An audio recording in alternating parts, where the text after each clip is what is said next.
Alright. This will be an interesting stream.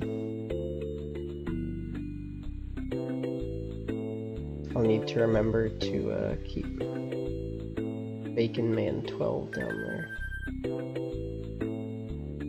So I can...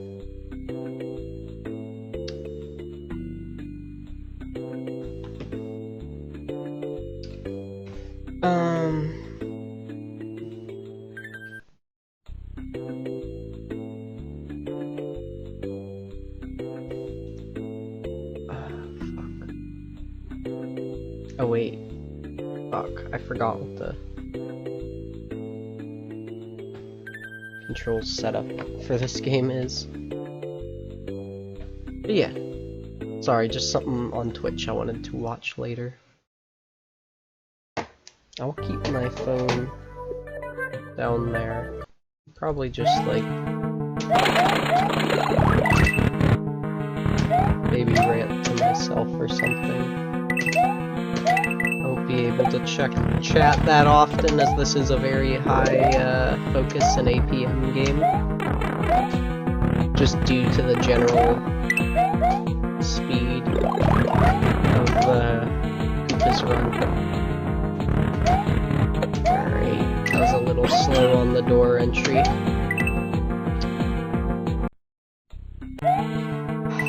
Main reason I had not run this game in forever is because... ah, fuck. So, for one, hitboxes are shit, as we just saw there. Which is like... oh, maybe I should... well, I'm already... yeah. I'll end up going back and, like, timing this shit later, just because, like, my computer already struggles enough as is just to stream. And I have this game running in a smaller window so that it runs at a smoother frame rate, and I'm not losing a bunch of time to the game being slow. And yes, I know how stupid that sounds, because it's a Flash game.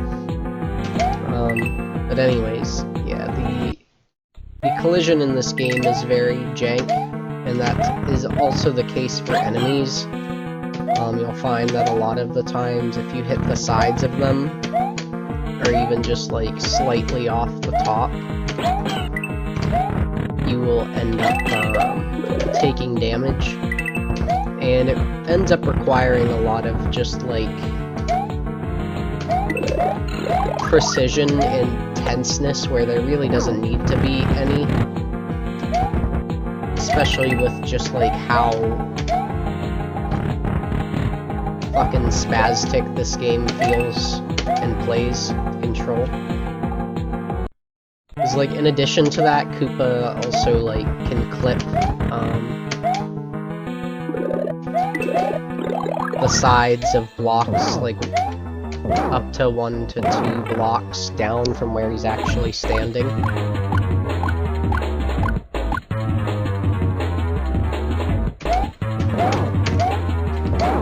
Alright. And that's necessary for some skips, but it's also obnoxious as fuck. So there is like a way to just barely get over that lava pit, for example, but you need to be like standing right next to the Yoshi that's jumping back there, and if you miss it, you hit the lava and that's an instant death. Which obviously is like a reset, considering the margins trying to play with. The other reason is that the final boss is basically pure RNG, even though you can, like,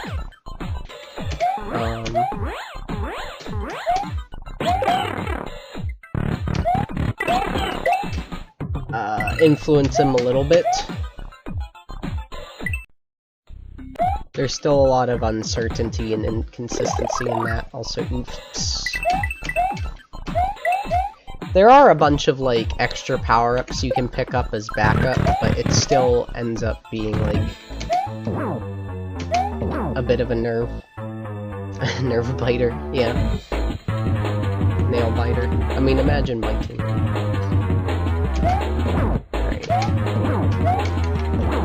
Alright, smooth. I did not think the last fire breath was gonna hit, but the lingering hitbox came in clutch. I'm very glad to have, okay, so I kind of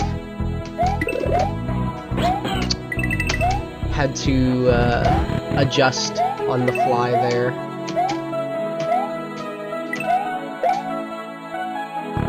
Because I lost Fire Flower, and I also was like off cycle slightly, like in terms of where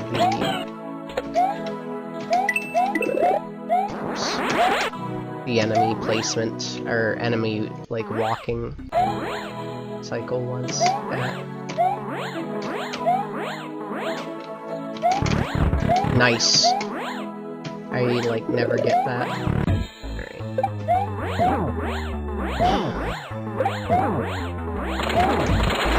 But yeah, I'm very glad that, like, I knew about the, Fire Flower hitting, Peach thing, but I didn't think it,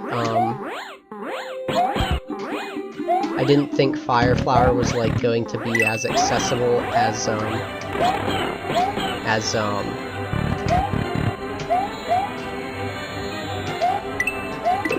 Feather. And the other thing about Feather is that it's, like, good for... Okay, that was nice. I have an extra hit through here.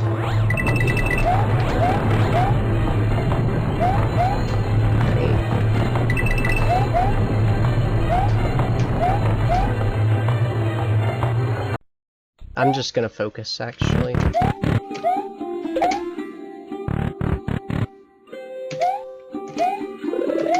Oh wow, even got, like, the, barely hitting that. All of this is going to be, tight jumps and shit. Alright, amazed I got that. Okay, yeah, I tend to stay a bit too far back there, so I, like, adjusted my going somewhere.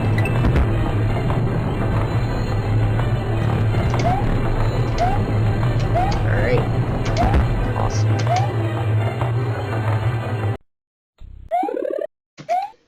It's also just a lot of menuing. Alright. There we go. This boss can be annoying. But if I'm... Yeah, that's why. Because it's hard to intercept his jumps. Come on. I need to, get my hand to a steadier position so that I, just instantly enter that. Alright, nice.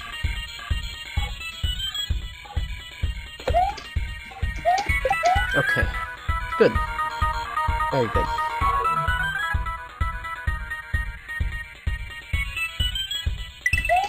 This is the only part that feels laggy. Thankfully.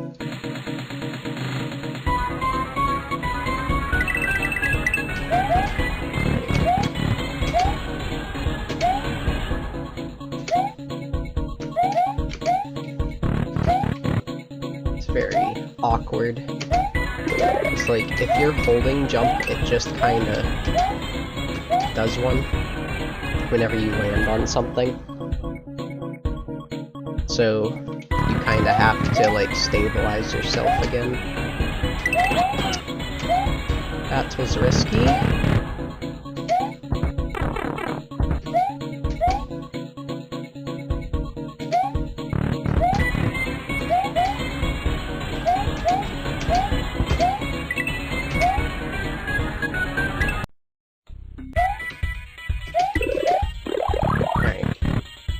These last two levels are like the main kind of determining factor.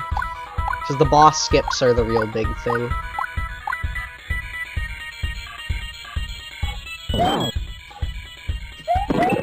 Oh wow, I even got like the clip there. That's really good.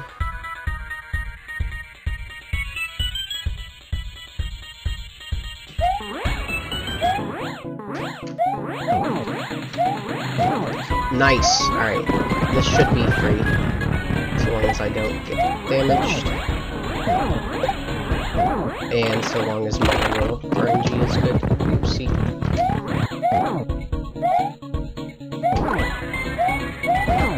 Very good.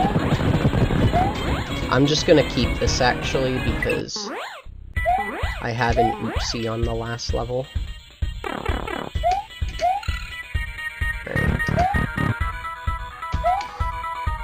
For my previous run. Just damage that. You can actually just kinda like reach that fire flower, but it's not feeling it. Oh shit. Okay. Good. Fuck. Have to focus.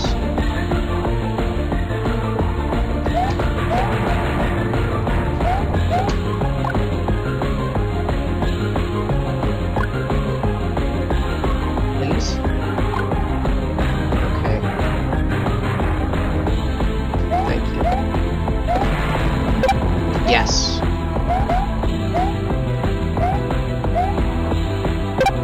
Yes! Holy crap!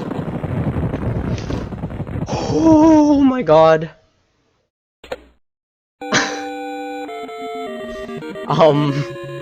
That was fucking godlike. There's no way that that's not just Joe is done with the game forever now.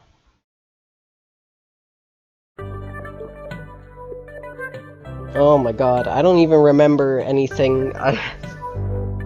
Jesus, that was first run that I streamed too. I guess that's just how... I hope I didn't drop many frames. Okay, I dropped some decent frames. That's a little concerning. And I didn't record because that makes things kinda worse. God.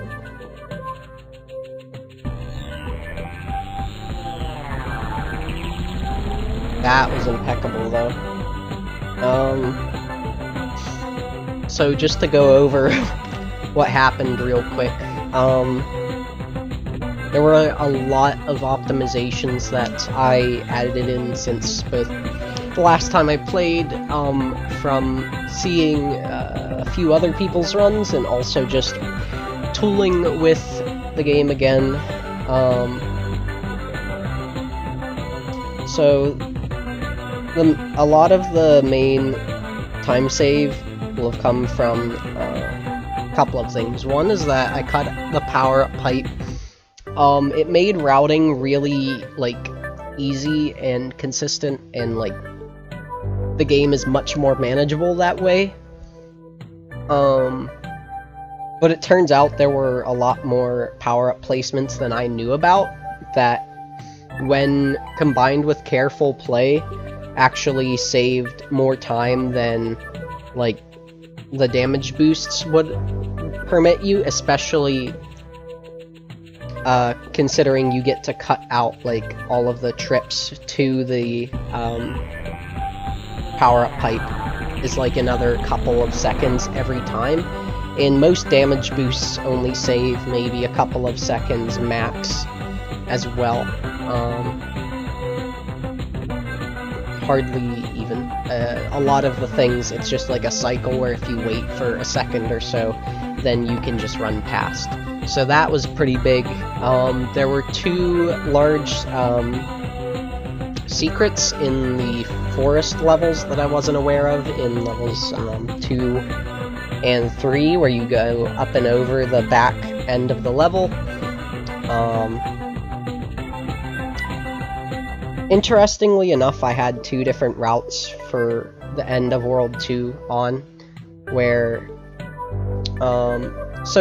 I was starting to mention how you can beat Peach with the Feather power-up.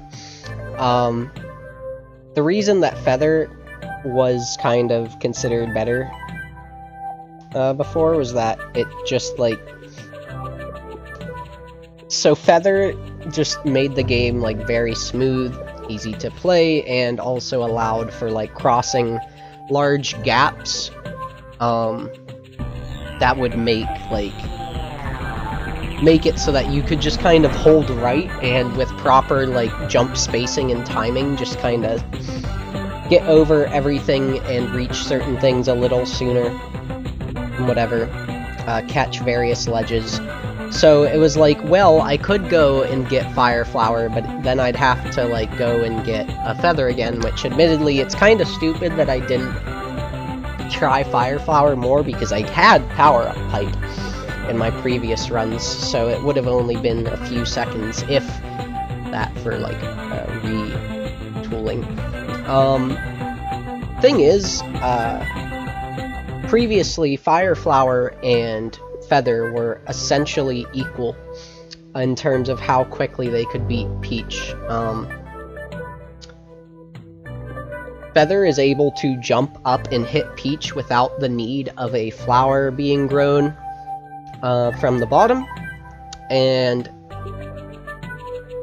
therefore, if you can do that, and then with very careful, like, spacing and maneuvering, you can situate yourself to be over top of Peach to land a second jump, but you have to be careful to, like, kind of swerve around her hitbox, which is constantly moving, right? So you kind of need to, like, do this little zigzag motion. It's very jank. So, you know. I think I might have had that in one of my posted runs, but I figured out how to do that, like, consistently, and, you know, that's good, but you can only get 2 hits per cycle. So it was like, okay, well, she's already halfway across the screen when you first enter, so you'd get 1 hit there, and then you get 2 hits on the next 2, and it would be a tight, but certainly doable, 3 cycle.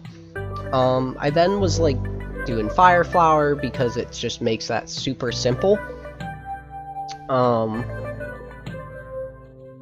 And it made it so that, because there's a Fire Flower at the beginning of Peach's level, you can kind of just get that, and then go do Peach, and it made it so that runs would not have to be reset very frequently. Or as frequently, because by getting rid of Power-Up Pipe, you know, and then having, being at no shell, it just kind of sucks, and makes you have to play very, like, passively, and, it's not unrecoverable as it turns out, but a lot of my strats had, you know, required Feather, before, so I hadn't tooled with that. But then I realized, you know, okay, here I have Fire Flower, and then I made sort of a new little pathway for when you're just within either Fire Flower or Shell or, you know, non-Feather shit, and realized that they were very comparable strats, even slightly better on Fire Flower sometimes, which was odd, because using the Fire Flower is very, like, it's a bit awkward at first. You kind of have to, like, release and then press control and almost, like, spam it, so that you, or like, it's kind of like, instead of thinking of when you're going to press control to flame, you just need to think of when you're releasing it, and then you run forward with the hitbox, because the flame stays out for a period of time, and so you have this lingering hitbox, and you just kind of run through enemies then. So, you know, I figured that out. Then I realized Peach actually is, if you can hit Peach, like, really early with Fire Flower.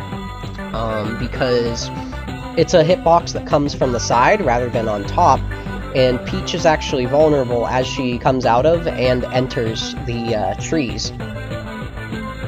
So, and I kind of just discovered it by accident during one of my runs before. So, if you carefully position yourself and, like, know the timing of when she becomes vulnerable again, because you kind of have to, like, be airborne, and, like, you know, your flame has to be placing around her hitbox, which is, you know, only a small portion of your jump that will connect with her. Long story short, you can 2-cycle Peach, barely, with Fire Flower, which saves, like, 10 seconds. So it turns out that with that, you have the fastest strat. It was looking a little stupid because I was like, well, you can't get to her as fast because you can't hit these blocks or, like, cross this as easily. Like, without the feather, like, on subsequent levels, but then there was the feather pickup in the end of the second mountain level. Came a godsend.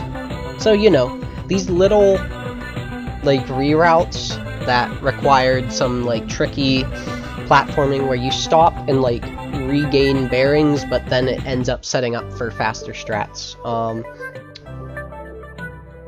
The Waluigi skip with the flower ended up having a little bit of a different strategy there than what I typically do, because of a very odd tech that's, like, only really present in that very particular level, is that you can enter doors so long as you're pressing up. And normally there aren't, like, airborne doors that you are able to just naturally enter. There are, like, exits in, like, the castle that you start off in. But, you can't re-enter those. You have to be very particular with that door because if you are falling, you actually retain, like, your momentum through doors for a little bit. So what will happen is you will go through the door, and since the door is sitting on floor and you're going down, you will fall through the floor. And there's no way to recover from that, because once you're, like, clipped through an object, you just kind of keep going until you either fall or hit something else. It disables the collision of the wall or floor or whatever it is. I had only gotten that, like, maybe a few times. The other fella I saw run this is a very prolific runner. I'll be sure to shout them out whenever I post this run. They found some sort of... They had implemented that, but they also had some sort of way to get to where that second fireball is early, like by moving immediately, but I do not get as high of a jump whenever I start off. And so I could not figure out how to make that gap without needing to wait on the cycle. So there's a few seconds to be saved there. It could be a version difference thing. There's a bunch of, like, different updates of this game that I'm sure are, like, unknown or documented by people besides Lamb Taco. Anyway, so the Fire Flower thing ended up having a cascading effect because I realized that then, like, alright, so I can get Feather back in Desert, right? But something I noticed in this other person's run, so I'm sorry that I can't remember their name off the top of my head. I think it was Matthew Pius or something, I don't know. Matthew something. He does a crap ton of runs, like Sonic Tasses and, like, Sonic Fan Game Tasses and stuff. Anyhow, they had waited a particularly long time in order to get through the big fireball section in the first desert level unscathed. And like there isn't a pattern where you can just kind of like do that relatively quickly, because the fireballs are very like frequently moving and cover a lot of ground, and you can't even like jump over the top of the fireballs most of the time, even with feather. So it's like, okay, well, we just damage boost this, and obviously you can, but there aren't any feather pickups. So it's like, alright, well, let's see if fire, you know, can do some stuff. And I already knew about a few of the things. Like, I knew you could barely make the jump across the coin bridge that you normally, that I had, like, after the two toads. I'll point it out sometime, like, if I go back and do this commentary, but just, like, this is my immediate thoughts after the run.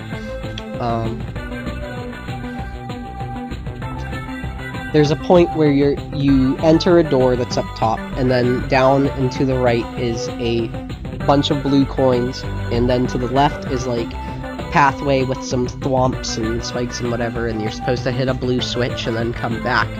You can make that jump easily with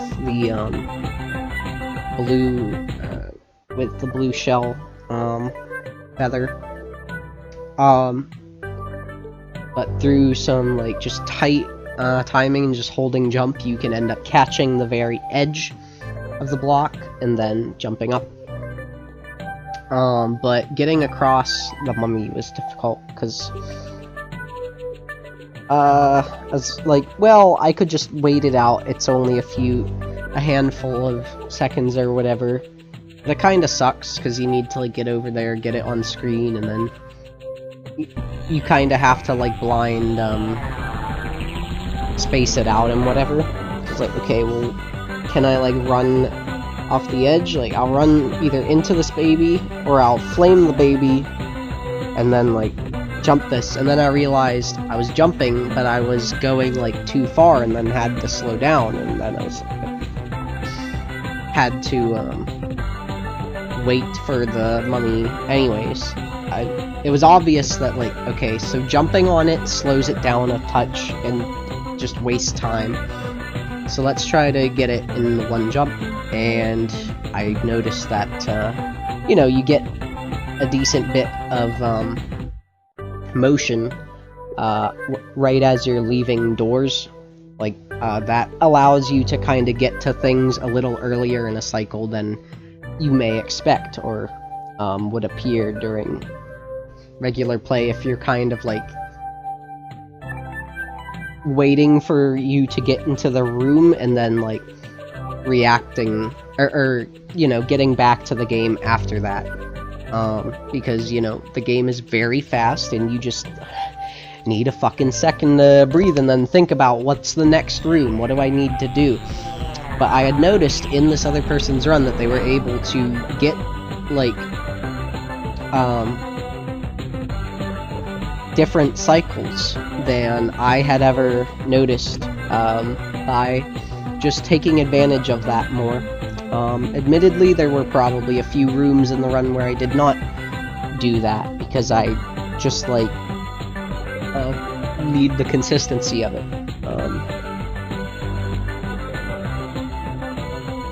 So I would just kind of like slow down and then be like, okay, now I'm doing this jump, and then I'm doing this, and, you know, that my muscle memory pulled me out from there.